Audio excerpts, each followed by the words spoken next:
நமது ஆண்டவரும் இரட்சகரும் மீட்பருமா இருக்கிற இயேசு கிறிஸ்துவின் நாமத்தினாலே உங்கள் எல்லாரும் நான் வாழ்த்துகிறேன். மறுபடியும் ஒரு வீடியோவில் சந்திக்கும்படி தேவன் கொடுத்த வாய்ப்புக்காக தேவனுக்கு நன்றி செலுத்துகிறேன். நாம் ஜெபிக்கலாம். எங்களை அளவு இல்லாமல் நேசிக்கிற பிதாவே, இந்த மத்தியான வேலையில் உண்மை நோக்கி கூப்பிடும்படியே நீர் கொடுத்த சிலாயத்திற்கு நன்றி அப்பா.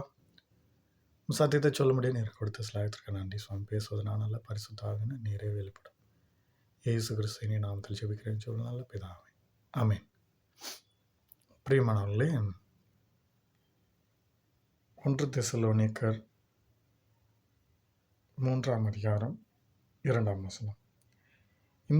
இந்த உபத்திரவங்களினாலே ஒருவனும் அசைக்கப்படாதபடிக்கு உங்களை திடப்படுத்தவும் உங்கள் விசுவாசத்தை பற்றி உங்களுக்கு புத்தி சொல்லவும். இந்த உபத்திரவங்களினாலே இந்த உலகத்தில் உண்டாகிற சோர்வுகள், வியாதிகள், பிரச்சனைகள், போராட்டங்கள், சண்டைகள், மரணங்கள் என்னவாக இருந்தாலும், இந்த உலகத்தில் என்ன வந்தாலும் அசைக்கப்படாதபடிக்கு, தேவனை விட்டு பிரியாதபடிக்கு, தேவன் அன்பிலிருந்து பிரியாதபடிக்கு, நம்மளை இந்த உலகத்தில் தேவனையும் நம்மளையும் பிரிக்கிறது பாவம். இந்த பாவம் எதனால் உருவாகிறது? பணத்தினாலே பாவம் வருகிறது, விபச்சாரத்தினாலே பாவம் வருகிறது, வேசித்தனத்தினாலே பாவம் வருகிறது, பொய் கூறுதல்னாலே பாவம் வருகிறது, சொல்லிட்டே போகலாம். ஆனால் பாவத்திற்கு மூலமாக இருக்கிறது நாம் தேவனை விட்டு பிரிக்கிறதற்கு.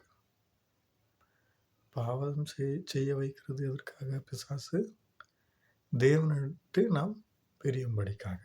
அப்போ இந்த உலகத்தில் உபத்திரம் வந்தாலும், கஷ்டம் வந்தாலும், கவலை வந்தாலும், வியாதிகள் வந்தாலும், கடன் பிரச்சனைகள் வந்தாலும், என்ன வந்தாலும் விசுவாசத்திலிருந்து நாம் தேவன் மேலே நம்பிக்கை வைத்திருக்கிறோம்.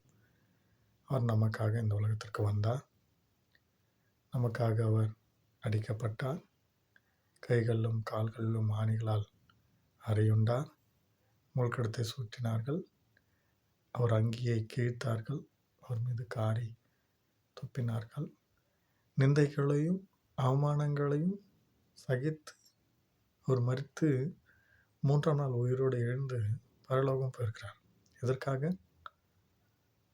நம்மளை மறுபடியும் பரலோகத்துக்கு கூட்டு செல்ல முடியாது. இதெல்லாம் ஏன் செய்தார்? அவர் நம்மளை பாவத்திலிருந்து விடுதலை செய்வதற்காக. இப்போ இந்த உலகத்தில் நமக்கு பாடுகள் உண்டு, உபத்திரங்கள் உண்டு, போராட்டங்கள் உண்டு, பாவத்தில் விழுவதற்கு சான்ஸும் உண்டு.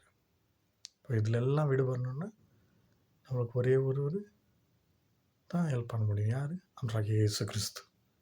இப்போ அவரை பிடித்து கொண்டோம் என்றால், அவர் மேலே விசுவாசம் வைத்தோம் என்றால், நம்பிக்கையாக இருந்தோம் என்றால், இந்த உலகத்தில் நமக்கு என்ன நேரிட்டாலும் நாம் அவரை விட்டு பிரிய மாட்டோம், அவரோடு இணைந்திருப்போம், பாவத்திலிருந்து விடுதலை பெறுவோம், பரிசுத்த வாழ்க்கையை வாழுவோம், பரலோக ராஜ்யத்திற்கென்று அழைத்தப்படுவோம். இப்படிப்பட்ட கிருபைகளை தேவன் நமக்கு அருள் புரிவாராக. ஆமென். ஜெபிக்கலாம். எங்களை நேசிக்கிற பிதாவே, நாங்கள் இந்த உலகத்தில் என்ன பாடுகள் உபத்திரங்கள் வந்தாலும் உம்மை விட்டு பிரியாதபடி உம்மையே நாங்கள் சார்ந்திருக்க நீர் உதவி செய்யும். கிறிஸ்துவின் மூலம் ஜெபிக்கிறோம் எங்கள் ஜீவனால் நல்ல பிதாவே, ஆமென். பிரியமானவர்களே, இன்னொரு வீடியோவில் சந்திக்கலாம். கர்த்தர் உங்களோடு கூட இருப்பாராக.